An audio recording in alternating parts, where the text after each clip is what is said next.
15장입니다. 15장 11절부터 32절입니다.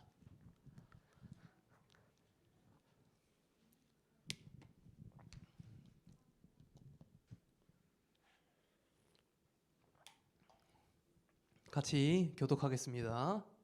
제가 먼저 읽을게요. 또 이르시되 어떤 사람에게 두 아들이 있는데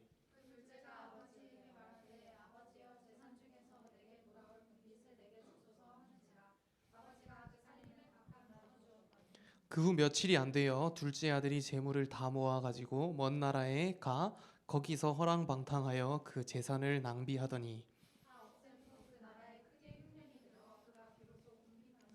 가서 그 나라 백성 중 한 사람에게 붙여 사니 그가 그를 들러보내어 돼지를 치게 하였는데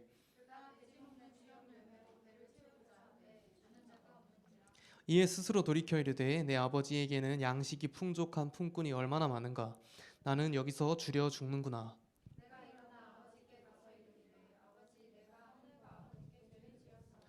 지금부터는 아버지의 아들이라 일컬음을 감당하지 못하겠나이다. 나를 품꾼의 하나로 보소서 하리라 하고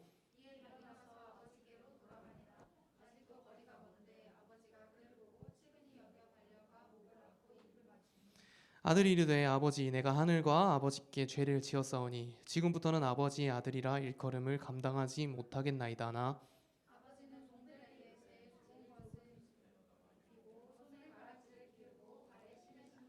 그리고 살찐 송아지를 끌어다가 잡으라 우리가 먹고 즐기자.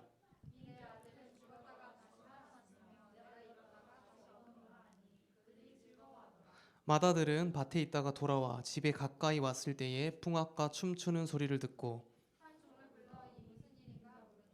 대답하되 당신의 동생이 돌아왔음에 당신의 아버지가 건강한 그를 다시 맞아들이게 되므로 인하여 살찐 송아지를 잡았나이다 하니 아버지께 대답하여 이르되 내가 여러 해 아버지를 섬겨 명을 어김이 없거늘 내게는 염소 새끼라도 주어 나와 내 벗으로 즐기게 하신 일이 없더니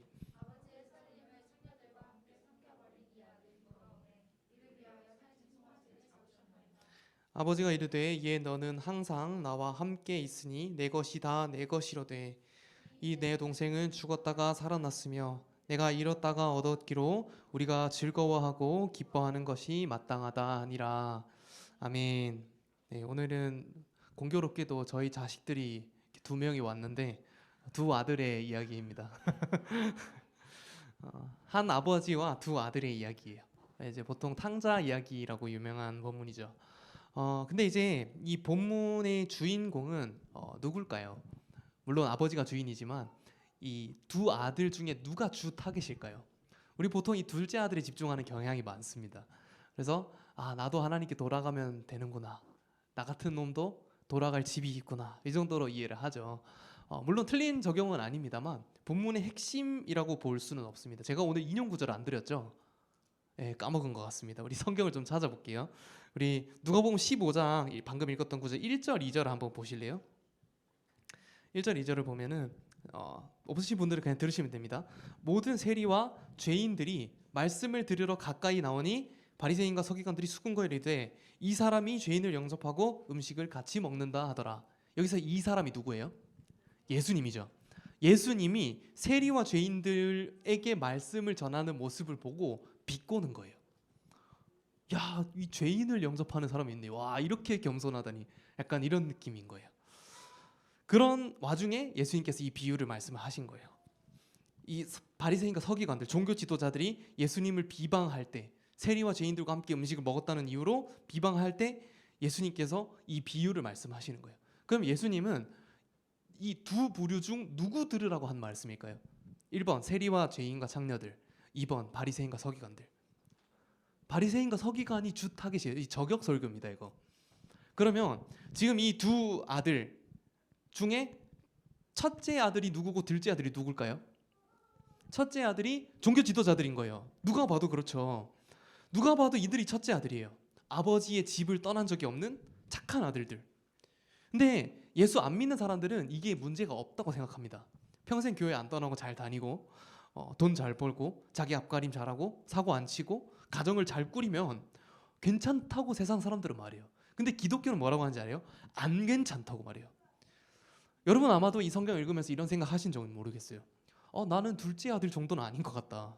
물론 나도 죄인이긴 한데 이 정도는 아닌 것 같아. 라고 생각한다면 이 본문을 전혀 이해하지 못하고 있는 거예요. 이 본문은 첫째 아들이 들으라고 하는 말이에요. 첫째 아들에게 넌 괜찮지 않아 라고 말하는 거예요. 이 부분에서 이 기독교는 모든 종교와 완전히 구별됩니다. 잘 모르는 사람들이 이렇게 생각하거든요. 종교가 다 거기서 거기지. 그냥 착하게 살라는 거 아닌가? 아니에요.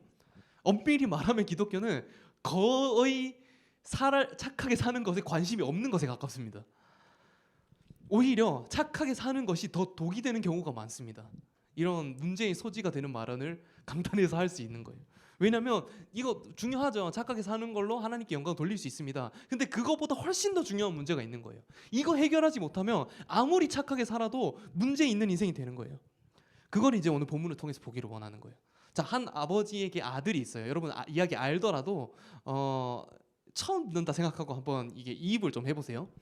자, 아들이 둘 있는데 그 중에 둘째 아들이 가출을 합니다. 11절 우리 같이 한번 볼까요?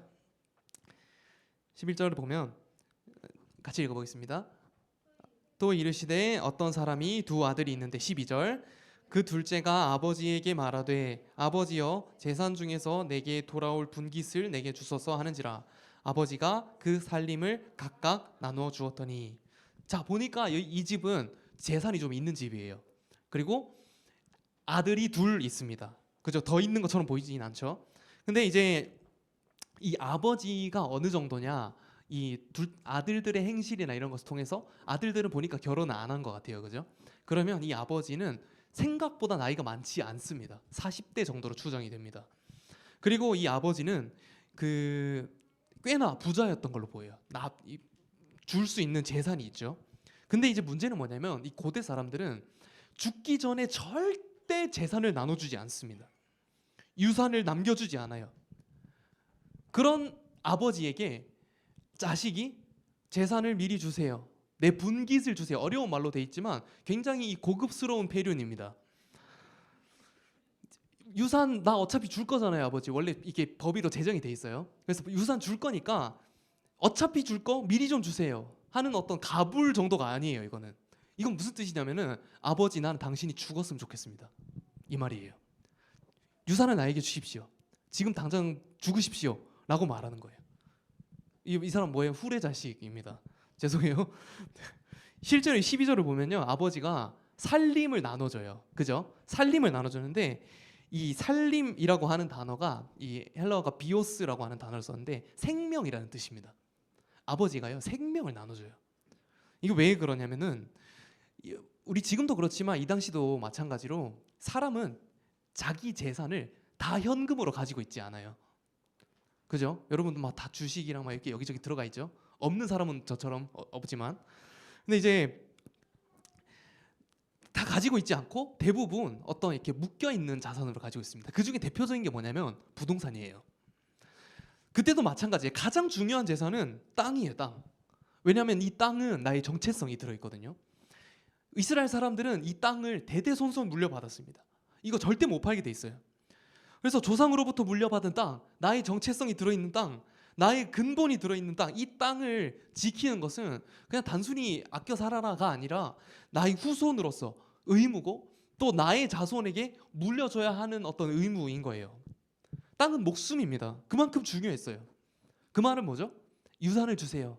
나에게 땅을 팔아서 나의 분깃을 주십시오. 라는 건 아버지의 생명을 나눠서 나에게 주라는 겁니다. 자, 이스라엘 법상으로 이 유산은 아들이 둘일 경우 첫째 아들에게는 3분의 2, 둘째 아들에게는 3분의 1 가게 돼 있었습니다. 차별이라고 해도 어쩔 수 없어요. 원래 그렇게 돼 있습니다. 그러면 3분의 1이 기존부터 원래부터 책정이 돼 있었잖아요. 이만큼 내가 받는 걸로 돼 있는 거잖아요. 근데 시기만 앞달려 달라는 건데 이게 아버지를 굉장히 무시하는 행동입니다. 그러니까 정당한 대가를 요구한 것처럼 보이지만 이 생명을 나눠주기 위해 살림을 나눠주기 위해서 아버지는 뭘 해야 돼요? 땅을 팔아야 됩니다. 자, 둘째 아들의 죄는 이 말부터 시작하는 거예요. 아버지, 재산 중에서 내게 돌아올 분깃을 주소서. 아버지, 난 당신이 죽었으면 좋겠습니다. 이 둘째 아들의 가장 큰 문제는 뒤에 막 낭비하고 창녀들이랑 놀고 이게 문제가 아니에요. 가장 큰 문제는 아버지를 이용하려고 한다는 거예요. 나는 아버지가 필요 없어요. 나는 아버지가 죽었으면 좋겠는데 돈은 필요해요. 아버지는 둘째 아들을 위해서 부동산을 팔았을 거예요. 이거 얼마나 걸렸을까요? 둘째 아들이 아버지 나에게 주십시오. 그런 패륜을 저질러 놓고 막 6개월 동안 집에 살았을까요? 아니겠죠. 정확하게 모르지만 빠르게 집을 떠났을 겁니다. 빠르게 집을 떠나는데 그러면 그 안에 부동산을 처분해야 됩니다. 자, 요거 처분하면 제값 받을 수 있었을까요? 아니에요. 부동산은 기본적으로 협상이 필요합니다. 지금도 마찬가지잖아요. 막 어플 막 찾아보고 가가지고 허위 매물인지 검사하고 다 이거 찬장 다 열어보잖아요. 물 나오는지 보고. 그러고 나서 하는 말, 저 학생이라서 돈이 없어요. 500만 원만 깎아주세요. 꼭 이렇게 이야기하잖아요. 이렇게 협상을 해야 여유 있게 생각을 해야 집을 싸게 사거나 비싸게 팔 수 있는 거예요. 근데 이걸 빨리 하면 어떻게 될까요? 헐값에 넘기게 되는 거예요. 아버지의 생명이 헐값에 나간다는 거예요. 그러니까 이 둘째 아들은 자기 삶 전체로 지금 이렇게 말하고 있는 거예요. 나는 아버지가 필요 없어요. 나는 아버지의 생명이 어느 정도 가치인지 관심 없어요. 난 아버지가 죽었으면 좋겠고 돈만 있으면 돼. 자, 그렇게 돈을 가지고 집을 나갑니다. 이거 돈 가져갔으면 패륜 저질렀으면 잘 살기라도 하지. 14절 우리 같이 한번 볼까요? 14절 보면은 다 없앤 후 그 나라에 크게 흉년이 들어 그가 비로소 궁핍한지라 재산을 다 말아먹었습니다. 자, 이제 드디어 알바를 해야 될 때가 왔어요. 이 둘째 아들은 귀한 집 자식이잖아요. 평생토록 손에 물 한 번 안 묻혀봤을 겁니다. 노동을 해본 적이 없을 거예요. 그래서 알바를 해야 되는데 할 수 있는 게 뭐가 있겠어요? 그래서 어디에 취업을 하냐면 돼지 목장에 취업을 합니다. 이 돼지 목장에 취업했다는 거, 우리 삼겹살 많이 먹을 수 있네 이렇게 생각하면 안 되고요. 유대인들은 돼지고기를 안 먹었어요. 근데 돼지를 왜 키울까요? 이방인들을 위해서 키우는 거란 말이에요. 그러면 이 돼지 목장에 유대인을 취업시킨다? 이거는 굉장히 심각한 모욕이었습니다. 유대인들은 돼지 근처도 가지 않았어요. 그 말은 뭐냐면은 지금 이 사람이 일을 뭐든 하고 싶잖아요. 돈을 벌어야 되잖아요. 너무너무 힘드니까. 그래서 나 뭐라도 하겠습니다.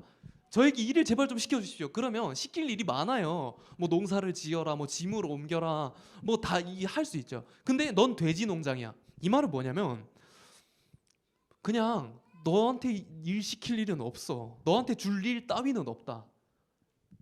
그 꺼지라는 뜻입니다. 그 평생 지금 이 아들은 귀한 집에서 살았어요. 일을 못하는 사람입니다. 일머리가 있을 수가 없어요. 그러면 아버지를 시키지 않았겠죠. 그럼 당장 취업을 못해서 굶어 죽게 생겼으니까 어떻게든 나 좀 제발 좀 시켜주십시오 하니까 그러면 돼지나 쳐라 한 거예요. 그럼 정상적이라면 저는 유대인이라서 그거 못합니다 라고 해야 돼요. 근데 지금 당장 굶어 죽게 생겼으니까 거기라도 취업을 한 거예요. 그래서 가서 그러면 정당한 대가를 받았으면 거기서 월급 받아가지고 맛있는 거 사 먹으면 되잖아요. 근데 아마도 돈을 못 받았던 것 같아요. 그래서 돼지가 먹는 사료를 훔쳐 먹습니다. 근데 그것마저도 훔치기라도 좀 잘 훔치던가, 그죠? 그것도 못해요. 실패합니다. 걸렸어요. 그리고 정말 비참한 인생. 우리 살다 보면 그럴 때가 있잖아요. 집에 가고 싶다. 이 세상은 너무 혹독하다 라고 하는데 불현듯 하나의 이미지가 생각나는 거예요. 우리 집에 왔었던 품꾼들. 나쁘지 않은데? 라는 생각이 든 거예요. 자, 그러고 나서 이 아들이 집으로 돌아가는데 우린 보통 요거 보고 회개라고 생각을 합니다. 근데 사실 엄밀히 말하면 이 사람은 회개한 적이 없어요. 이 품꾼이라고 번역된 이 단어는 종이 아니에요. 당시 종은 이제 집에 들어와서 삽니다. 그러니까 머슴 같은 개념이에요. 근데 품꾼은 달라요. 품꾼은 뭐냐면 기술자입니다. 엔지니어예요. 그러니까 이제 집에 필요한 것들 있잖아요. 뭐 예를 들어 의자나 테이블이나 책상이나 이런 것들, 그 필요한 것들을 누군가 만들어줘야 되잖아요. 지금은 인터넷에 팝니다. 막 이케아 가서 사면 돼요. 근데 그 당시에는 이 품꾼이라는 사람들이 있었어요. 그러면 품꾼은 보통 마을 밖에서 살았어요. 그러면 이 마을에 필요한 이 이장이 마을에 필요한 물건들을 외주를 주는 시기였어요. 그러면은 뚝딱뚝딱뚝딱 만들어가지고 돈을 받고 파는 거예요. 그런 사람들이 이제 품꾼인데 이 사람들 그러니까 프리랜서죠. 그러니까 종들은 이제 포괄임금제고 이제 사실 임금 없지만 품꾼들은 프리랜서예요. 그러니까 예수님의 아버지가 요셉이 목수잖아요. 보통 목수가 품꾼이 많이 됐습니다. 그래서 물건을 만들어서 납품하는 것이 일이고 품꾼의 가장 좋은 점은 뭐냐면 이 워라밸이 굉장히 좋습니다. 그래서 자기가 원할 때 일을 할 수 있어요. 그리고 일을 하는 만큼 돈을 받습니다. 종은요 일해도 돈을 못 받습니다. 그럼 종이 누가 돼요? 근데 종은 좋은 점이 하나 있어요. 종은 그렇다고 종이 되고 싶은 사람은 없었지만 그래도 유일하게 장점을 찾자면 이 종은 일을 못 해도 돼요. 일을 못해 어차피 돈을 받고 일하는 게 아니기 때문에 그냥 부족해도 괜찮습니다. 그리고 내 가정을 다 책임져 줘요. 그리고 돈을 주진 않지만 숙식을 다 제공합니다. 사람답게 살 수 있게 해줘요. 그리고 종은 늙어서 일을 못하게 되거나 아파서 일을 못하게 될 경우 죽을 때까지 먹고 살려줍니다. 왜냐면 내 식구기 때문에 그래요. 근데 품꾼은 그런 게 없어요. 품꾼은 정확한 계산하에서 이 관계가 이루어지는 거예요. 그러니까 품꾼은 뭐냐면 비즈니스 관계예요. 그런 품꾼들을 여태껏 이 아들은 집에서 봤던 거예요. 아버지와 품꾼이 거래하는 장면들을. 그러면 보니까 어때요? 품꾼이 할만해 보이는 거예요. 저 테이블 같은 거 나도 좀 만들 수 있을 것 같은데. 그리고 그 품꾼들이 이제 정상적인 임금을 받아가는 거, 이거 부러운 일이에요. 왜냐하면 아버지는 선한 분이에요. 그러면 아버지는 이 막 식기나 이런 것들의 가격을 막 후려치지 않았을 거예요. 넉넉하게 대가를 지불했고 나중에 준다거나 그런 일이 없었을 거예요. 그래서 이 아버지와 거래하는 품꾼들의 삶을 보니까 그들이 다 잘 먹고 잘 살더라 라는 게 생각이 난 거예요.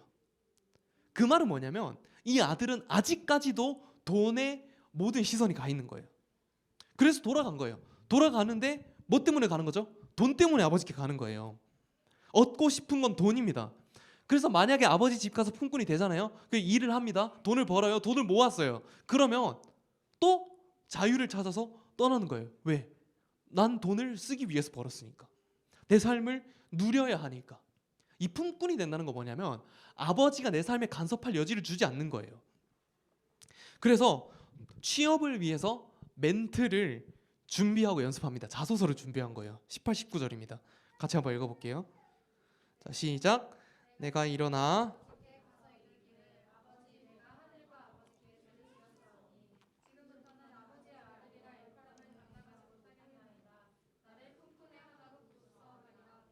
네, 이렇게 멘트를 연습을 합니다. 내가 아버지를 보며 이렇게 말해야지. 일단 아버지가 나를 보면 싸대기부터 때릴 거기 때문에 맞기 전에 이 말부터 해야겠다. 이 정도로 생각을 한 거예요. 지금 이 둘째 아들은 아버지가 보고 싶어서 돌아오는 게 아닙니다. 막 죄송한 마음이 들어서 나의 불효를 후회해서 돌아오는 게 아니에요. 배부름을 원해서 돌아오는 거예요. 왜? 아버지 집에는 양식이 풍족한 품꾼이 있으니까요. 둘째 아들의 마음은 여전히 똑같습니다. 이전과 달라진 게 하나도 없어요. 아버지는 여전히 나에게 중요하지 않고 아버지는 여전히 죽었으면 좋겠고 난 돈을 받았지만 돈이 다 떨어졌고 다시 한번 돈을 받아내기 위해서는 품꾼으로 일이라도 해야 된다 라는 겁니다. 아들이 원하는 것, 아들에게 필요한 것 아버지가 아닙니다. 월급이에요. 월급이 필요했어요. 당시에 이 정도의 폐륜을 저지르면 다시 마을로 못 돌아갑니다. 당시는 공동체 사회예요. 그 말은 뭐냐면 아버지는 이 동네 사람들과 깊은 유대 관계를 가지고 산단 말이에요. 요즘처럼 막 대면 하지 않아요. 정말 그 끈끈한 관계 아래에서 삽니다. 그러면 상식적으로 동네 사람들 얼마나 분노했을까요? 여러분 남자친구가 쓰레기라도 얼마나 분노해요. 근데 아들이 폐륜을 했다니까요. 그렇게 아버지에게 대못을 받고 나간 그 아들 용서할 수 있어요? 없습니다. 그래서 그 마을로 못 돌아가는 이유 중에 하나가 아버지가 용서를 해도 동네 사람들이 안 받아줘요. 그 전승에 따르면 이제 문화가 있었다고 해요. 그래서 이런 식으로 이제 뭐 꼭 이런 방식이 아니더라도 다른 여러 방식으로 폐륜을 저지르고 나간 아들이 다시 돌아오게 됐을 경우에 동네 사람들이 둘러쌉니다. 린치를 가해요. 그리고 막 욕하여 다시는 오지 마라 꺼져라. 그래서 쫓겨납니다 다시. 그래서 품꾼을 꿈꾼 거예요. 왜냐? 품꾼은 마을 밖에서 살거든요.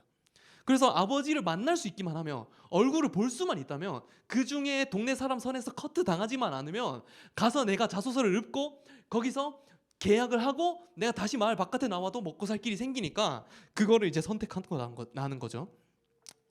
그래서 이 바깥에서 일을 할 거라는 거죠. 기술자가 돼서 납품을 하고 돈을 벌 거다. 이게 회계인가요? 아니에요. 여전히 아버지는 이용 대상이에요.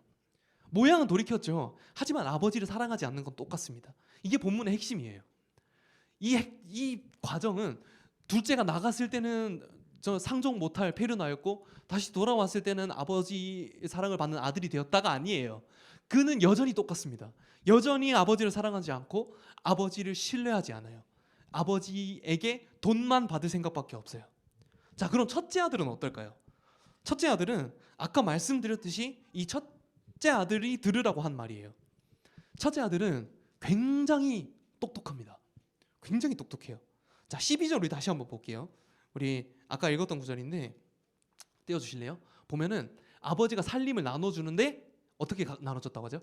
각각 나눠줬다고 해요. 그 말은 뭐냐면 첫째 아들도 유산을 받은 거예요. 그 말은 뭐냐면 첫째 아들은 지금 아무것도 안 하고 둘째 아들이 원하는 것을 얻어내는 데 성공한 겁니다. 왜 그럴까요? 자, 둘째 아들에게 재산을 줄 때 첫째 아들이 재산을 받았어요, 같이. 근데 어떻게 받았냐면 가만히 있었어요. 이게 똑똑한 거예요. 둘째 아들은 그 말을 해가지고 자기가 총대를 맸잖아요. 그래서 그것에 대해서 자기가 대가를 받은 건데, 첫째는 그냥 가만히 있었는데 이걸 받은 거예요. 이거 받는 게 말이 안 되거든요. 아버지를 생각한다면, 아버지를 사랑한다면 이럴 수가 없습니다. 첫째 아들도 마찬가지로 돈만 원한 거예요. 근데 그걸 말로 표현하지 않았을 뿐. 그래서 그 증거가 뭐냐면 동생을 주워 패거나 이렇게 뜯어 말리지 않습니다. 자, 아버지에게 이런 말도 안 되는 말을 이렇게 짓거리는데 이거를 내버려 두는 거예요. 이게 말이 됩니까? 만약에 유찬이가 그렇게 했다고 생각해 보세요. 가만히 내버려 둘 거야? 그럴 수가 없는 거예요. 아버지가 화나서 어떻게 하기 전에 형 선에서 이걸 처리를 해야 되는 거예요. 근데 가만히 있었어요. 왜? 동생은 자기 인생을 사는 거니까 라고 내가 가만히 물러나 있으면 내가 원하는 것을 얻을 수 있는 거예요.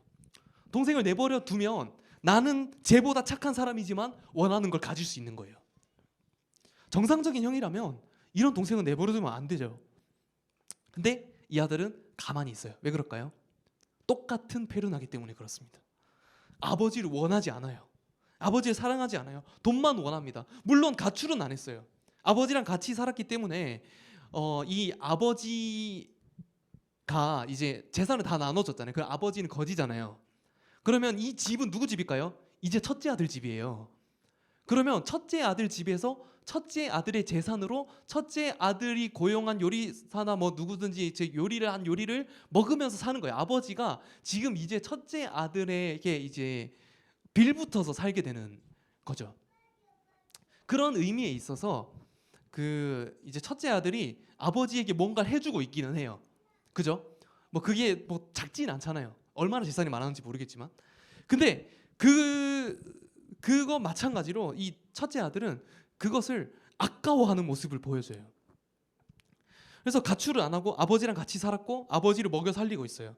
근데 둘째 아들이 돌아왔을 때 아버지가 잔치를 벌이잖아요. 자기가 뭔데? 이 재산 첫째 아들 거예요. 이제 잡은 송아지 첫째 아들 거예요. 근데 그래서 이 잡은 송아지가 첫째 아들의 송아지이기 때문에 첫째 아들이 이거 보고 분노한 거예요. 왜 내 걸로 아버지가 베풀어? 아버지가 내 돈 마음대로 쓰는 권리가 있어? 이것만 봐도 첫째 아들도 똑같이 아버지를 원하지 않는다는 거예요. 내 돈 뜯어가는 아버지가 돌아가시면 오히려 더 좋은 거예요. 재산을 원하기 때문에. 그래서 이 첫째 아들과 둘째 아들은 겉으로 볼 땐 달라요. 근데 똑같습니다. 그 마음속이 똑같아요. 둘째 아들은 불순종하고 첫째 아들은 순종했죠. 지금 첫째 아들은 잔칫날도 일하러 갔다가 돌아오는 길이에요. 자기 앞가림을 하는 사람입니다. 우린 보통 이거 보고 이 사람 참 괜찮은 사람, 됨됨이가 된 사람이네. 아니라는 거예요. 둘 다 아버지를 사랑하지 않아요. 둘 다 아버지의 돈만 원합니다. 그 둘의 차이는 이거고요. 순종했냐 순종하지 않냐. 그리고 두 번째로는 둘째 아들은 그래도 자기가 조금 죄인이라는 거를 알아요. 어느 정도. 물론 회개가 아니라 반성 정도입니다. 그냥 내가 잘못했지. 근데 아버지 가기 좀 저기 하긴 한데 먹고 살려면 어쩔 수 없지. 요 정도예요. 근데 첫째 아들은 전혀 그렇게 생각하지 않습니다. 왜일까요? 이게 기독교와 다른 종교의 결정적인 차이점이에요. 첫째 아들은 자기가 지금 아버지를 전혀 원하지 않고 사랑하지 않고 돈만 원하는데 나와 아버지의 관계에 문제가 있다는 걸 전혀 눈치채지 못합니다. 죄라고 생각하지도 않아요. 왜일까요? 집 안에 있기 때문에 그렇습니다. 아버지와 거리가 가깝기 때문이에요. 그럼 이 상황에서 첫째 아들과 아버지 사이의 관계를 가로막고 있는 게 첫째 아들의 악행일까요? 선행일까요? 선행입니다. 이 선행 때문에 이 사람은 스스로 죄인이라는 걸 깨닫지 못하는 거예요. 자, 여기 많이 있는데요. 우리는 여기 중 둘째 아들이 많을까요? 첫째 아들이 많을까요? 첫째 아들이 압도적으로 많을 거라고 저는 생각해요. 왜냐하면 적어도 여기 나와 있거든. 아버지의 집을 떠나지 않았잖아요. 그럼 가까이 있기 때문에 그렇기 때문에 난 괜찮은 놈이야 라고 착각할 여지가 굉장히 많다는 거예요. 둘째 아들은 노골적이잖아요. 난 내 마음대로 살 거야. 부어라 마셔라. 뭐 그럴 수 있어요. 그리고 그들은 내가 그래도 이러면 안 되는데 이런 생각 가지고 있습니다. 아들이라면. 근데 첫째는요. 이제 주로 모태신앙들이 좀 이렇죠. 늘 교회에서 나름 순종합니다. 목사님 뭐 하라고 하면 하고, 뭐 주일학교 교사 하라고 하면 하고, 찬양팀 하라면 하고, 성경 읽으라면 읽고, 뭐 그게 나쁜 거 아니에요. 다 좋은 거죠. 근데 그러면서 스스로 생각하는 겁니다. 내가 특별히 교회 바깥 사람들이 저지르는 그런 죄를 저지르진 않아요. 성적인 죄 안 짓습니다. 금전적인 죄 안 지어요. 건실하게 나름 삽니다. 공부도 열심히 하고요. 직장생활도 하고요. 나름대로 자기 앞가림하면서 삽니다. 그렇지만 하나님이 별로 좋지 않아. 하나님 별로 사랑하지 않아요. 그래도 교회 안 나오는 쟤보단 낫잖아 라고 생각하는 거예요. 내가 교회에서 봉사를 나름 하니까 하나님께서 나에게 이런저런 일들을 해주셔야 된다고 생각합니다. 근데 내가 원하는 걸 하나님이 안 해주잖아요. 분노합니다.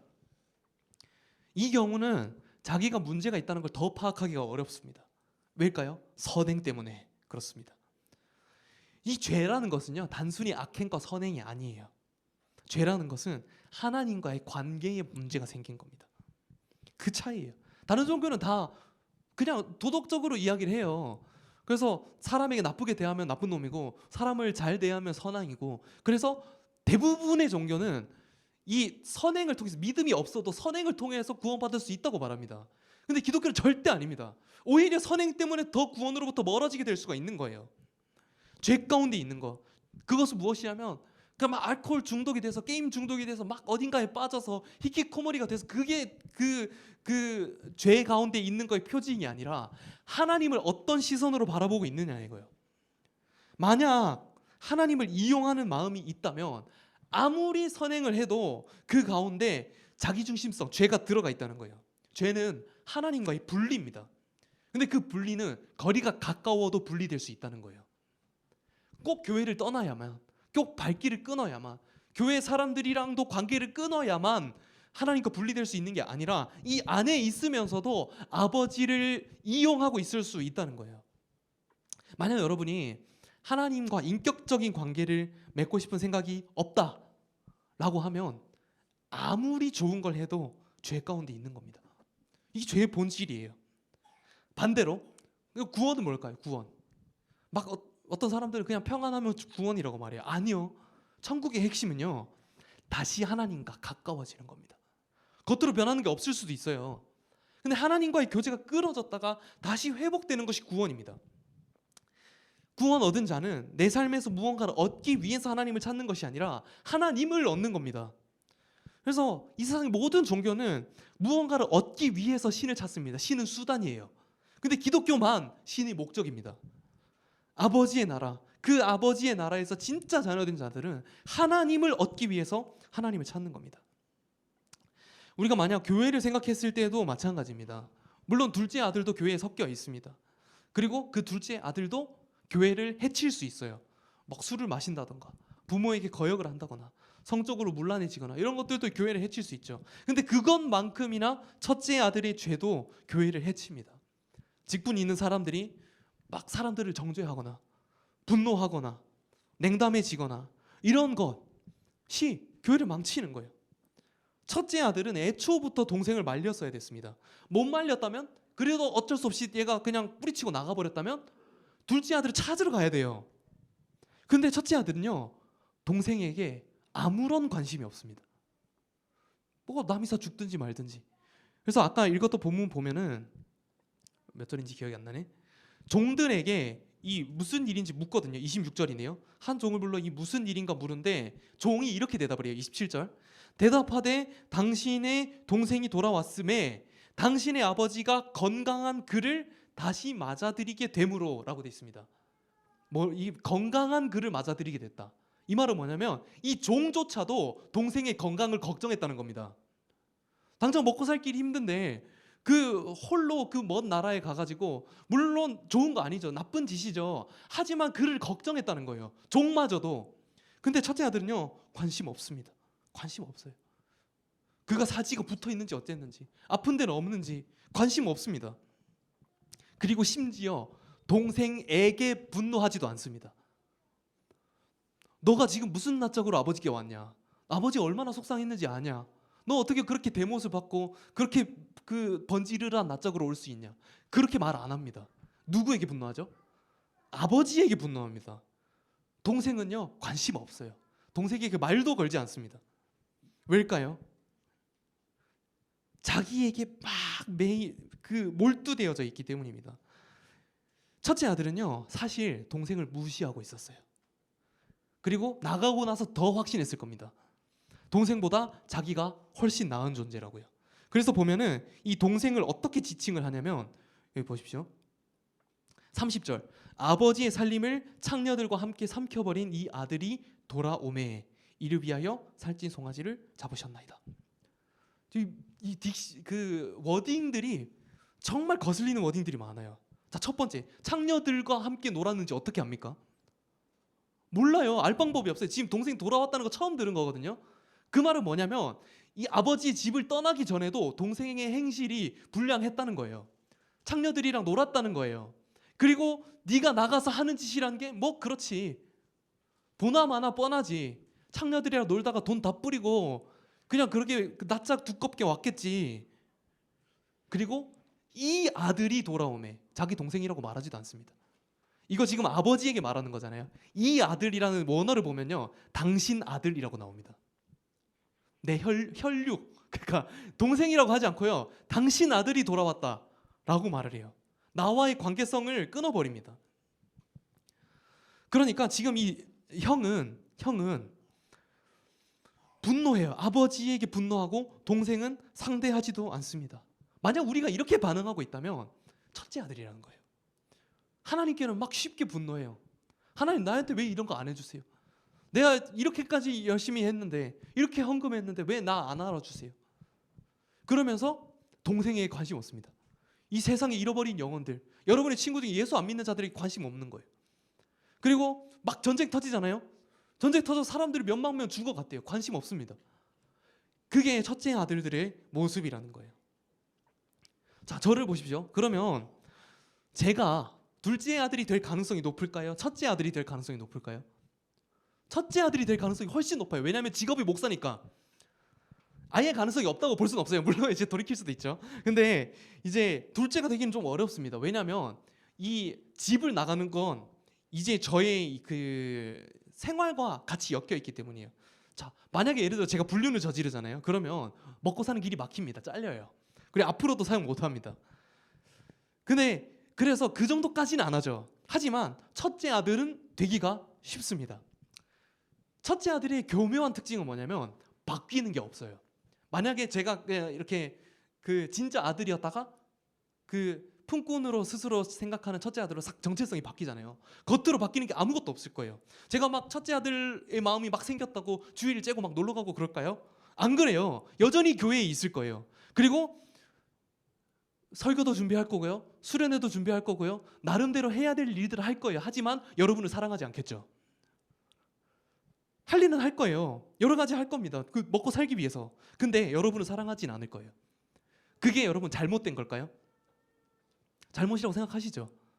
그죠? 잘못이에요. 근데 그 다 잘못이라고 생각한다면 여러분도 똑같다는 거예요. 성경은 한 번도 목회자에게만 적용되는 윤리를 말한 적이 없어요.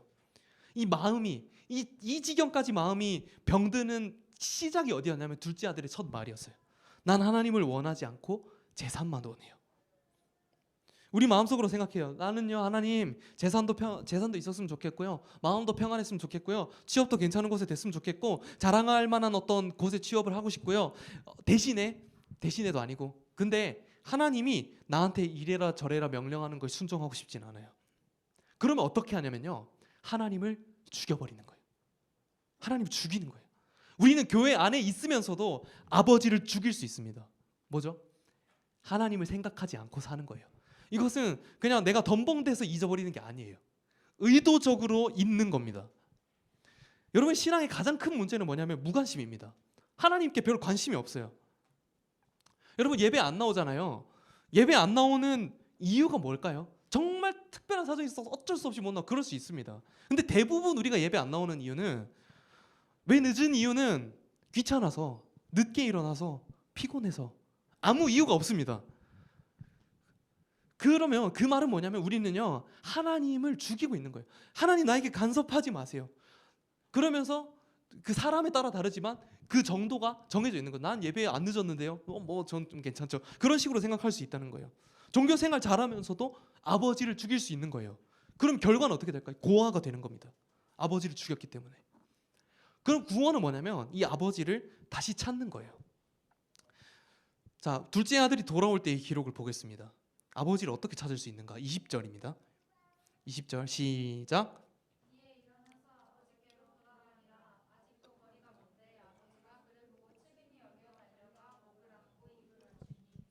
아버지가 먼저 발견해요.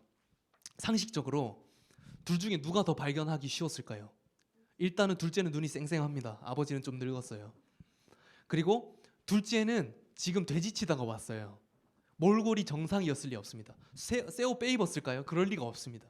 거적대기 입고 왔을 거고요. 그 온갖 오물을 다 뒤집어 쓴 상태 그대로 왔을 거예요. 오다가 뭐 샤워를 했겠어요? 뭘 했겠어요? 그냥 온 거예요. 그러니까 아버지가 처음 글을 보낼 때랑 외형이 많이 바뀌었다고요. 근데 아버지는 바뀐 게 없어요. 그냥 그 집에 여전히 살고 있었습니다. 그리고 둘째 아들은 아버지를 찾아가는 길이었어요. 그럼 뭐냐면은 걸어가면서 누가 아버지인지를 체크하면서 갔을 거란 말이에요. 근데 아버지는 이때 아들이 올지 안 올지 알 수가 없습니다. 근데 누가 먼저 발견하냐면 아버지가 먼저 발견을 합니다. 왜일까요? 아버지가 매일같이 기다리고 있었던 거예요. 어디까지 나가서? 집 앞이 아니라 먼 데까지 나가서. 아버지는 늘 나와 있었어요. 아들을 기다리고 있었던 거예요. 그럼 그냥 가만히 기다릴까요? 아니요. 혈안이 돼서 혹시 제가 내 아들일까 보는 거예요. 꽤 비슷하겠다 싶으면 가봤을 거예요. 갔는데 아니야. 실망하죠. 슬퍼하고. 이 짓을 지금 얼마나 많은 시간인지 모르지만 굉장히 많이 반복했던 거예요. 아버지는 아들을 기다리고 있었어요. 이 말은 뭐냐면 아들이 아버지를 대하는 방식으로 아버지는 전혀 아들을 대하고 있지 않았다는 거예요. 심지어 아들이 내가 죽었으면 좋겠다고 말했지만 그 아들을 잃어버린 것 때문에 얘가 나한테 그런 심한 말을 해서 슬픈 게 아니라 그깟 말 때문에 아들을 잃어버린 것이 슬퍼서 혹시라도 돌아오지 않을지 기다리고 있었던 거예요. 그리고 멀리서 진짜 내 아들이 오는 거예요. 진짜 내 아들이 오는 거예요. 얼마나 많이 의심했겠어요. 제가 진짜 맞나? 내 아들인가? 내가 지금 헛것을 보는 거 아닌가? 그 죽었다가 살아난 아들이라고 말해요. 그 아들을 향해 달려갑니다. 이 중동의 가장들은 절대 뛰지 않았어요. 양반들이라서가 아니라 그들이 입은 원피스 때문이에요. 그들은 원피스를 입고 있기 때문에 이렇게 달리면 펄럭펄럭거립니다. 그럼 이제 노출이 될 수 있죠. 그래서 이 남자들은, 성인 남자는 절대 뛰지 않았어요. 근데 이 체면이고 뭐고 그냥 뛰어가는 거예요. 달려가서 원어를 보면 달려갔다라고 하는데 이 원어를 보면 미끄러졌다라고 돼 있습니다. 그 지금 이 다리가 풀려서 이 아버지가 정상적인 어떤 그 몸을 가눌 수 있는 상태가 아니라는 거예요. 목을 막 끌어안고 입을 맞추는 거예요. 사랑하는 아들이 왔기 때문에 뛴 것도 있죠. 또 둘째로 뭐냐면은 그 이제 이 동네 사람들 때문이에요. 만약에 이 아들을 동네 사람들이 먼저 발견을 하잖아요. 그럼 둘러쌉니다. 그리고 쫓아보내요. 그걸 막기 위해서 누구보다 먼저 아들에게 달려갔어야 되는 거예요. 그래서 끌어안는데 이 아들을 끌어안는 것 쉽지 않은 일입니다. 왜냐하면 이 사람 지금 돼지치다가 왔어요. 지금도 축사 가면은 냄새가 많이 나거든요. 근데 지금은 굉장히 깔끔하게 하는 겁니다. 근데 당시는요, 이 짐승의 배설물을 제대로 처리할 수 있는 어떤 시설이 없었어요. 그러면 그들이랑 막 뒹굴다가 온 아들이에요. 얼마나 끔찍한 냄새가 났겠어요. 그러면 그 아버지를 만나는데 준비한 멘트를 이제 해야 되잖아요, 아들이. 근데 멘트를 21절에 이렇게 나옵니다. 같이 한번 읽어볼게요. 시작.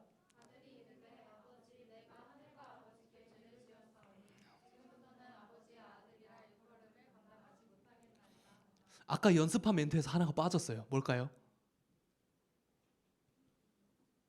자소서를 준비했는데, 면접을 준비를 했는데 준비한 멘트를 하나 못했습니다. 뭘까요? 품꾼의 하나로 보소서가 없어요. 뭐 아버지가 입을 틀어 막아서 끝까지 말을 못했다 이런 게 아니겠죠. 그 말만은 도저히 못했다는 거예요. 왜일까요? 이 끔찍한 사망의 냄새가 나는 나를 안으시는 아버지의 사랑과 충돌한 순간 도저히 품꾼 삼아달라고 얘기를 못하겠는 거예요. 그제서야 아버지와의 관계가 품꾼에서 아들로 바뀐 거예요. 이제 비즈니스가 끝난 거예요. 언제 끝났죠? 내가 마음을 다잡았을 때? 내가 정신 차렸을 때? 아니요. 아버지의 사랑을 만났을 때입니다. 그래서 이 아버지가 안아가지고 이제 송아지를 잡아서 잔치를 벌입니다. 둘째가 돌아서 너무 기뻤어요. 잔치를 벌이는데 송아지를 잡잖아요. 근데 그 송아지라는 단어 앞에 보면은 정관사가 붙어 있어요. 그러니까 원어로는 그 송아지입니다. 그 말은 뭐냐면 아버지가 아들이 돌아왔을 때 잡을 송아지를 미리 따로 구별해 놓고 있었다는 거예요. 지금 이 사람 뭐 때문에 하죠? 배부르려고 왔어요. 배가 너무 고팠어요. 근데 아버지는 아들의 필요를 알아요. 아들이 뭘 원하는지 알고 있어요. 그래서 3분의 1 떼갔잖아. 이제 너는 나랑 남남이지. 남남까지는 아니더라도 이제 네 돈으로 먹어야지. 그렇게 안 합니다. 송아지 구별해 놓고 있었던 거예요. 그래서 우리가 아버지의 은혜로 맞이하게 된 아버지의 나라에는요, 살찐 송아지가 있습니다. 여러분, 배부름이 있어요. 예수 믿으면 다 가난해지는 거 아니냐고요? 아니에요. 하나님 우리의 필요를 다 아십니다. 그것도 한두 사람 먹을 배부름이 아니라 나로 말미암아 정말 많은 사람들이 배부르게 할 배부름이 아버지의 나라에 있어요. 그 송아지가 송아지를 잡았어요. 잔치를 벌입니다. 잔치를 벌인다는 거는 그냥 우리끼리 파티가, 생일 파티가 아니에요. 동네 사람들 다 불렀다는 뜻입니다. 이 잔치에 어떤 집에서 잔치를 벌이자. 동네 사람 부르잖아요. 그러면 여기서 서빙을 누가 하냐면 맏아들이 하게끔 돼 있어요. 그러면 맏아들이 지금 밭에 있다가 퇴근하잖아요. 퇴근하는데 집에 잔치가 벌어졌네? 그러면 정상적인 맏아들이라면 이게 무슨 일이야 묻기 전에 당장 옷 벗어 던지고 서빙하러 가야 돼요. 왜냐하면 그게 아버지의 권위를 높여주는 거거든요. 근데 지금 아들은 이게 무슨 일이야 이거부터 따지고 있습니다. 동생을 미워하지 않더라도 이 아들이 아버지를 얼마나 업신여기는지를 보여주는 거죠. 왜일까요? 저 잔치 벌이는 돈 내 돈이거든. 아버지 돈이 아니거든. 아버지 왜 내 허락 안 받고 잔치 벌여? 난 이런 장소에서 서빙 못해 라고 말하는 거예요. 그래서 종에게 사정을 묻습니다. 그리고 동생이 돌아왔다는 소식을 듣고 아버지에 가서 따지는 게 아니라 잠수를 탑니다. 잠수를 타요. 이 행동은요, 아버지를 심하게 욕보이는 짓이었어요. 동네 사람 입장에서 생각해 보세요. 잔치 벌인다고 해서 왔어요. 내가 둘째 아들을 얻었어. 둘째 아들 내가 집 나갔는데 다시 얻었어. 근데 이 둘째 아들 폐륜 저지른 거 다 알고 있어요. 그래, 넌 속도 좋다. 근데 서빙하는 사람이 없는 거예요. 첫째 아들도 나갔어? 당연히 이렇게 생각하는 거예요.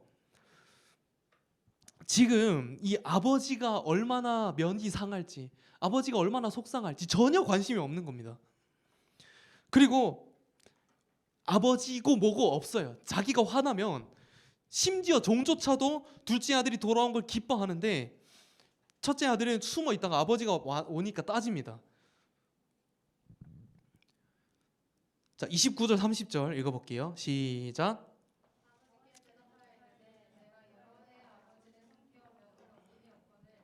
내게는 염소 새끼라도 주어 나와 내 벗으로 즐기게 하신 일이 없더니 아버지의 살림을 장녀들과 함께 삼켜버린 이 아들이 돌아오매 이를 위하여 살찐 송아지를 잡으셨나이다. 이 두 절에도 거슬리는 워딩이 너무너무 많아요. 여러 해를 아버지를 섬겨 거스림이 없다. 이게 근거예요. 내가 무언가를 받아야 되는 근거예요. 그러면 당연히 염소 새끼 줘야지. 안 줬잖아. 근데 아무것도 안 한 당신 아들, 난 잘 모르지만 보나마나 창녀들이랑 놀아놨을 그놈이 돌아오니까 내 송아지 아버지가 내 허락도 없이 잡았잖아. 이게 아버지를 아버지라고 대하는 게 전혀 아닌 거예요. 네 아들, 내 동생이 아니라 네 아들, 아버지의 아들이라고도 안 해요. 네 아들입니다. 철저하게 아버지를 무시하고 있고요. 아버지께 받은 재산이 소진되는 걸 아까워하고 있어요. 첫째 아들, 이 형이야말로 아버지와 함께 있었던 사람이에요. 물리적으로 굉장히 가까웠습니다. 근데 그는 집에 있었지만 품꾼으로 있었던 사람이에요. 열심히 일은 했지만 받는 게 없었기 때문에 분노했어요. 아버지께 정말 무례하게. 둘째 정신 나간 저 아들은 송아지 먹여서 나한테 뭐라도 준 적 있어요? 이게 무슨 의미예요? 첫째 아들도 비즈니스였다는 거예요. 품꾼이었다는 거예요. 아버지는 아들로 대했지만 품꾼이었어요. 이 말씀의 타겟은 그래서 첫째 아들입니다. 세리와 죄인들이 말씀을 들으러 왔을 때 원망하면서 수군대던 그 바리새인과 서기관들, 하나님과 물리적 거리가 가장 가깝습니다. 가깝지만 비즈니스예요. 품꾼은요, 아버지와 아무리 가까이 있어도 내 배부름에만 관심이 있습니다. 아무리 교회에서 봉사 많이 하고 심지어 목사라도 내 관심이 내 배부름에만 있다면 그건 품꾼입니다. 아들은요, 아버지를 원해요. 아버지 안에 모든 배부름이 있을 뿐이죠.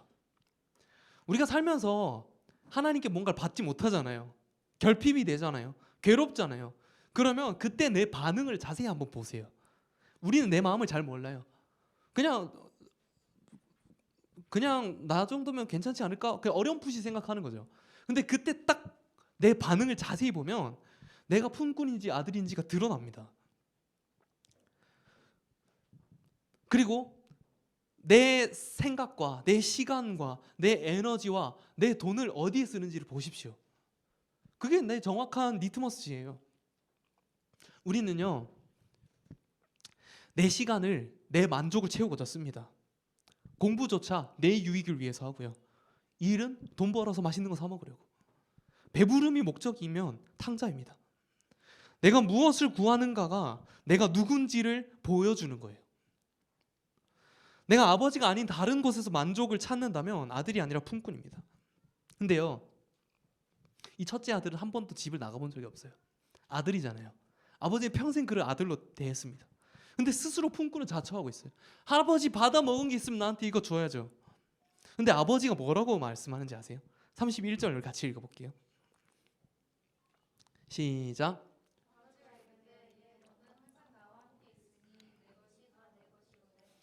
여기서 말하는 예, 이거 아기입니다. 아기. 원어를 보면 아가라는 거예요. 이 첫째 아들 나이가 어느 정도인지 모르지만 그래도 20대는 넘었을 거예요. 근데 아버지 눈에는 여전히 아가예요. 근데 자기가 품꾼이 되고 싶어하는, 내 배부름과 내 그 만족에만 혈안이 돼 있어서 아버지고 동생이고 뭐고 신경도 쓰지 않고 그 기쁨을 전혀 못 누리는 불쌍한 내 아가. 그리고 이 32절을 한번 띄워주실래요? 내 동생은 죽었다가 살아났으며, 워딩을 정정해 주죠. 그 아이는 내 아들이 아니라 네 동생이야. 죽었다가 살아났다. 나는 그를 잃었다가 얻었는데 넌 뭘 얻었니? 나는 지금 너무 즐겁고 기쁜데 그 기쁨이 네 기쁨이 되었으면 좋겠다. 여러분, 그래서 둘째 아들만 탕자가 아닙니다. 아버지가 탕부시죠. 그분의 사랑이 너무 지나치기 때문입니다. 구약 성경에 이 페류나를 처리하는 법이 있어요. 신명기를 보면은 이 아버지에게 페류를 저지른 자는 돌로 쳐서 죽이게 돼 있습니다. 이 둘 모두 돌로 쳐 죽여야 할 아이들입니다. 근데 아버지는 그러지 않아요. 그러지 못해요. 그뿐 아니라 다른 사람도 죽이지 못하게 아버지가 막습니다. 이 아버지가 율법에 불순종한 것이 아니라 이 아버지가 대가를 치루었기 때문이에요. 이 누가복음 끝에 가면 이 우리의 진짜 첫째 아들은 맏형이 나오거든요. 예수님입니다. 우리 모두의 첫째 아들, 우리 모두의 맏형 되시는 분이 십자가에서 죽으십니다. 왜요? 동생을 살리기 위해서. 동생을 내버려 둘 수 없어서. 아버지께 말도 안 되는 패륜을 저지르고 나가서 슬피 울면서 이를 갈아서 죽을 수밖에 없는 그 인생을 불쌍히 여기신 우리의 맏형 되신 예수님이 십자가에서 죽으십니다. 죽으시면서 뭐라고 하냐면요, 나의 하나님, 나의 하나님, 어찌하여 날 버리십니까? 예수님은 십자가에서 하나님을 아버지라고 부르지 못합니다. 왜일까요? 우리가 하나님을 아버지라고 부를 수 있게 하기 위해서입니다.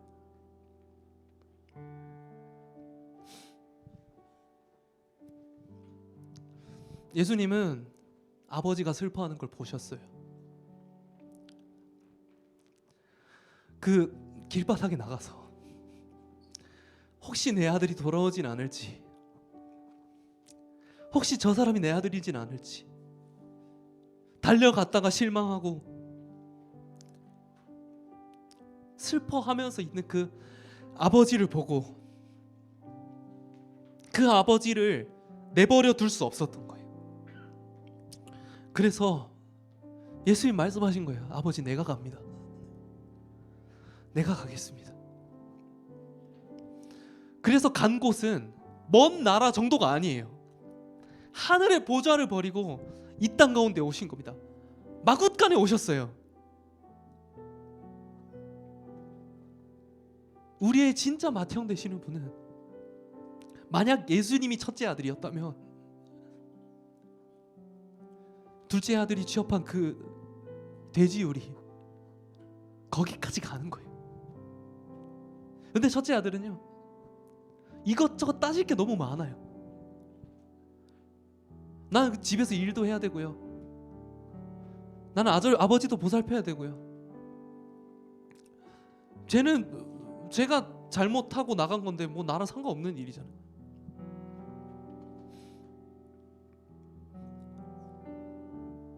예수님은 단지 재산의 손해를 감수하시는 정도가 아니라 목숨을 주셨습니다.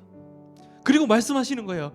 너희가 진짜 회개할 때, 아버지와 너희의 관계가 다시 회복될 때 하늘에서는 진짜 잔치가 열린다. 그거 회복되는 거 겉으로 봤을 때 아무 티도 안 납니다. 그냥 나 혼자 눈물 흘리고 끝나는 거예요. 나 혼자 아버지 만나는 거예요. 근데 하늘 아버지는 잔치를 벌이세요. 송아지 다 준비되어 있습니다. 네가 돌아오기만 한다면, 무슨 이유라도, 정상적이진 않은 이유라도 괜찮다. 순전한 마음이 아니어도 괜찮다. 있는 모습 그대로. 배고파서라도 괜찮다. 나에게 오기만 한다면 내가 반드시 나의 사랑을 너에게 알려주겠다. 주님 말씀하시는 거예요. 우리 시간 좀 기도했으면 좋겠습니다. 아버지께 안기길 원하시는 분들이 자리에 좀 일어났으면 좋겠습니다. 아버지, 우리는 아버지 마음에 관심이 하나도 없습니다. 평생 교회에서 있고 심지어 목사지만 아버지가 어떤 생각을 가지고 계시는지, 아버지가 어떤 슬픔을 갖고 계시는지 1도 관심이 없습니다. 우리는 아들의 영을 받았음에도 품권을 자처하고 있습니다. 아버지, 우리가 어떻게 하면 좋을까요? 아버지, 내가 진짜 아들로 주님과 함께 하기를 원해요. 진짜 아버지의 사랑을 만나길 원합니다. 내 뜻과 내 의지로 돌이킬 수 없어요. 아버지의 사랑을 만나는 것만이, 주의 사랑을 깨닫는 것만이 나의 영혼을 변화시킬 수 있습니다. 내 입술에 계속 나를 품고 놀아보십시오. 말하고 싶어요. 하나님께 내가 해준 것이 있다면 그걸 받아내고 싶습니다. 아니요, 하나님, 나는 그 배부름이 아니라 아버지와의 관계를 원해요. 아버지를 만나길 원해요. 아버지만이 나의 모든 것이 되어주시길 원해요. 하나님, 이 시간 나를 만나 주십시오. 소망하는 분들이 주여 한번 부르짖고 함께 같이 기도하며 나가겠습니다. 주여,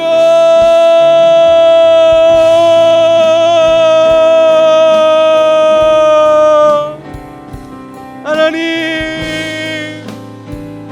아버지, 나를 먼저 발견하시는 주님, 나의 눈을 열어주시옵소서. 하나님, 나를 새롭게 하여 주시옵소서. 아버지, 아버지, 연약한 나를, 하나님, 여전히 아버지를 수단으로 대하는 나를 불쌍히 여겨 주시옵소서. 하나님, 주님을 알고 아버지를 만나게 하여 주시옵소서. 아버지, 내 안에 가득 차 있는 이 배부름에 대한 욕망을 끊어주시고 주님을 알게 해주십시오. 아버지의 사랑을 만나게 해주십시오. 아버지가 진짜 나의 아버지가 되심으로 내가 주님을 만나고 주님으로 다시 한번 새롭게 되어지기를 원해요. 주님, 아버지, 주님, 나를 전하주십시오. 나를 새롭게 해주십시오. 거룩하신 주님, 시간이를 새롭게 하소서. 주님의 영광을 보게 하여 주시옵소서. 아버지, 아버지, 우리가 어떻게 하면 좋겠습니까? 주님, 어떻게 하면 좋겠습니까? 아버지의 사랑을 내게 알려주십시오.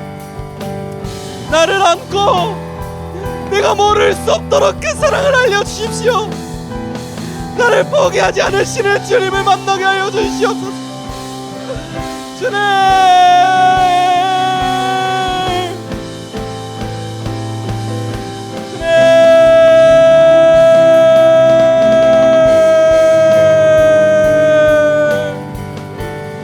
아버지를 새롭게 하여 주시옵소서. 아버지의 말씀을 듣게 하여 주시옵소서. 주님으로 충만케 채워지게 하여 주시옵소서. 아버지의 사랑으로 세워지게 하여 주시옵소서. 주님의 내 인생을 붙잡아 주심으로 아버지의 사랑 안에 거하는 아들 되게 하여 주시옵소서. 주님, 나를 새롭게 하소서. 열망 가운데 있는 주님의 마음을 알게 하여 주시옵소서. 아버지의 마음을 알게 하여 주시옵소서. 주님,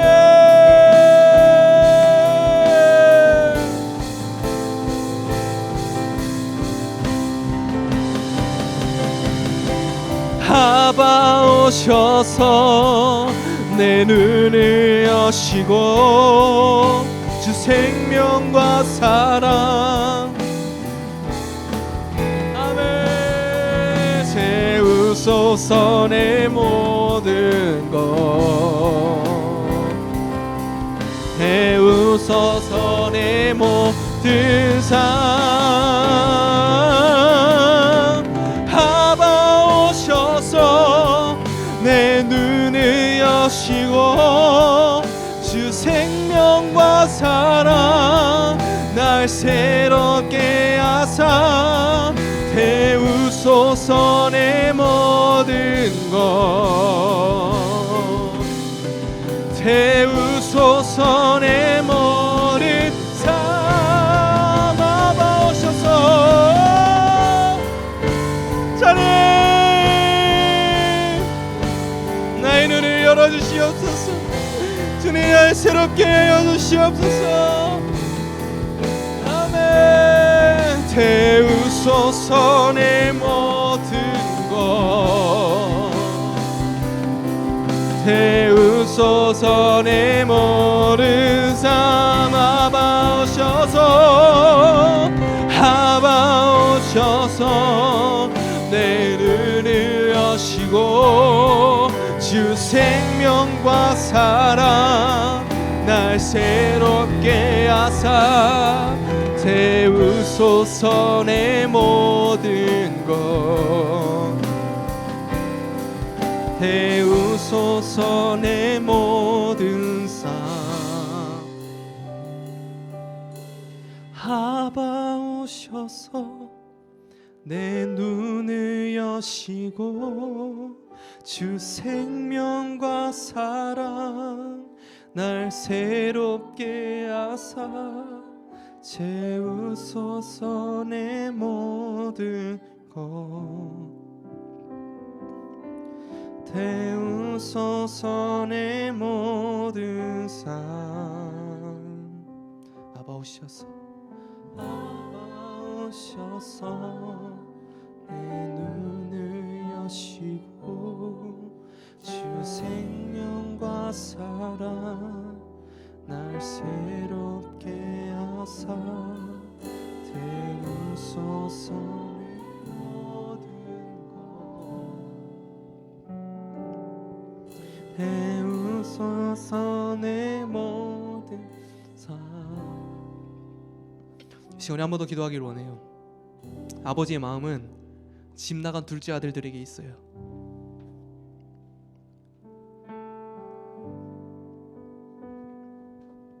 그래서 선교지에 이적이 많이 나타나는 거예요. 근데 우리는 관심이 없지 않나요? 전쟁이 터지고 수많은 사람들이 죽어나가고 수많은 사람들이 집을 잃어버리고 민족을 잃어버리고 길거리에 나앉고 굶어 죽지 않기 위해 사람을 죽이고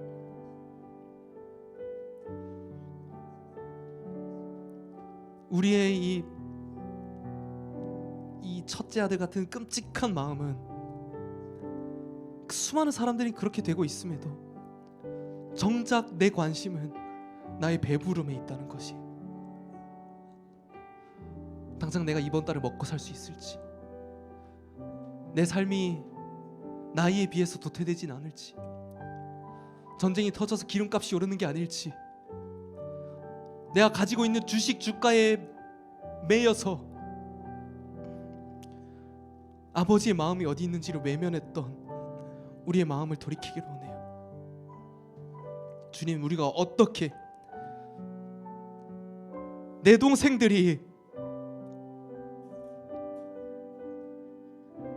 예수를 모르고 죽어가는데 어떻게 내 배고픔에 초점 맞추고 살겠습니까? 주님, 내가 더 이상 첫째 아들처럼 살지 않기를 원해요. 무관심한 자로, 냉정한 자로 살지 않기를 원해요. 당신의 아들이 아니라 내 동생이라고 고백하기를 원해요. 열방을 향한 아버지의 눈물을 알기를 원해요. 시간 우리 같이 기도할 때 아버지의 마음을 우리 가운데 부어달라고 기도했으면 좋겠습니다. 아들로서, 아들은 아버지를 닮아야 합니다. 당연한 일이죠. 아버지의 마음을 내게 부어주셔서 하나님, 열방을 향한 아버지의 눈물이 내 눈물이 되게 하여 주시고, 하나님, 이 땅 가운데서도 수많은 사람들 예수 몰라서 품꾼이 되어져서 당장 잘 먹고 살 수는 있지만 아버지를 전혀 모르는 저 불쌍한 자들을 긍휼히 여기고 그들을 위하여서 기도하며 복음을 전하며 아버지의 마음으로 동생들을 찾아다니는 주님, 우리가 그러한 아들 되게 하여 주시옵소서. 소망하는 자마다 주여 한번 부르짖고 한비한 기도하겠습니다. 주님, 아버지,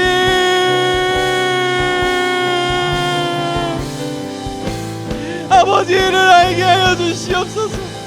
아버지의 마음을 가지게 하여 주시옵소서.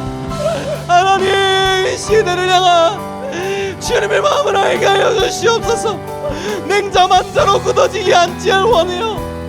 내 뜻과 내 배고픔과 내 목마름에 혈안이 되어 사는 인생 되지 않기를 원해요. 먹고 살기 위해 사는 인생 되지 않기를 원해요. 주님, 잃어버린 내 동생들 찾으러 다니기를 원해요. 하나님, 시어리를 붙잡고 인도하여 주시옵소서. 나를 보내어 주십시오.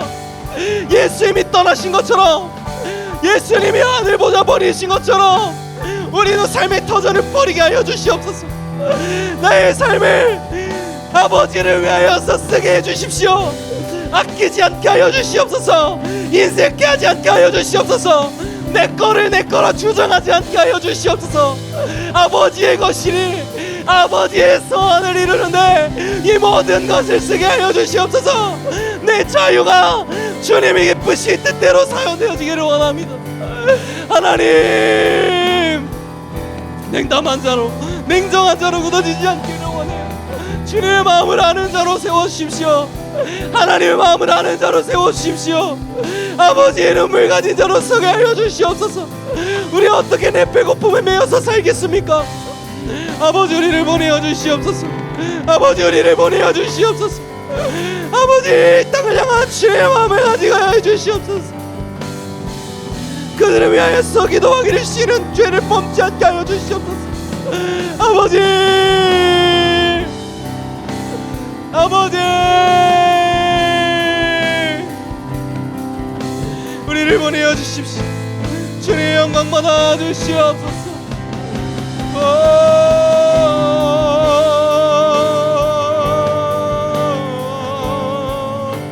하나님, 우리를 새롭게 하여 주시옵소서. 주님의 영으로 충만케 하여 주시옵소서. 주님 닮은 모습으로 우리를 변화시켜 주십시오.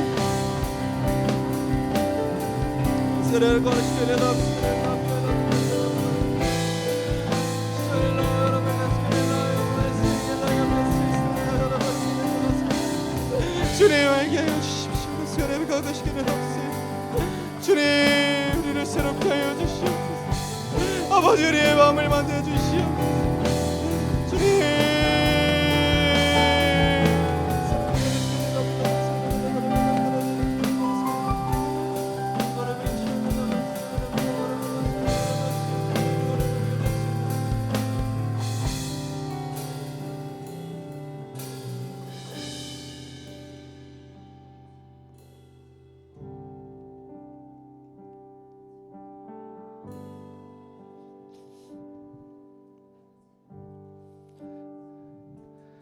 그 사랑 얼마나 아름다운지,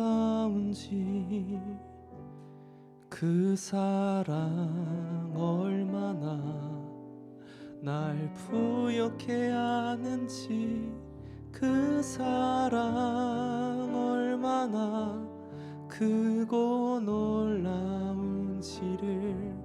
그 사랑 얼마나 나를 만족하게 하는지, 그 사랑 얼마나, 그 사랑 얼마나 아름다운지, 그 사랑 얼마나 날 부욕해 하는지, 그 사랑 얼마나 크고 놀라운지를, 그 사랑 얼마나 나를 만족하게 하는. 한 번만 더 고백할까요? 그 사랑 얼마나 아름다운지, 그 사랑 얼마나 날 부욕해 하는지, 그 사랑 얼마나 크고 놀라운지를, 그 사랑 얼마나 나를 감격하게 하는지.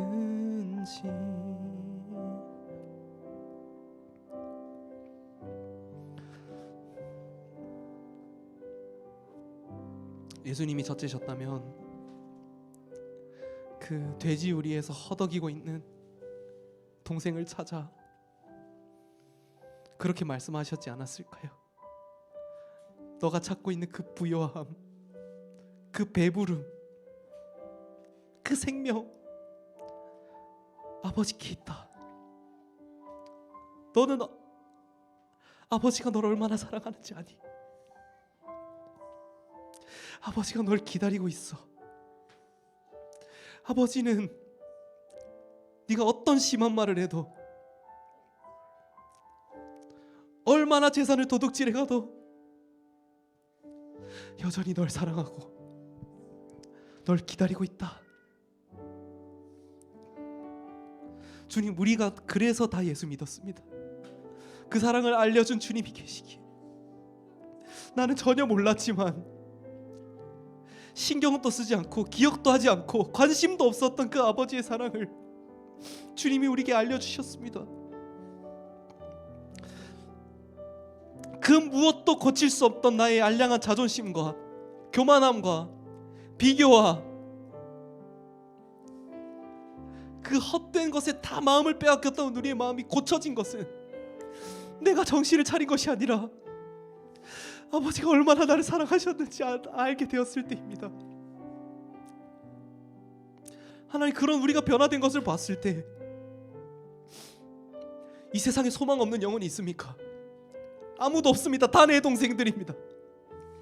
그들이 그 지경까지 간 것은 딱 하나, 아버지의 사랑을 알려주는 존재가 없었기 때문입니다. 주님, 우리를 보내주십시오.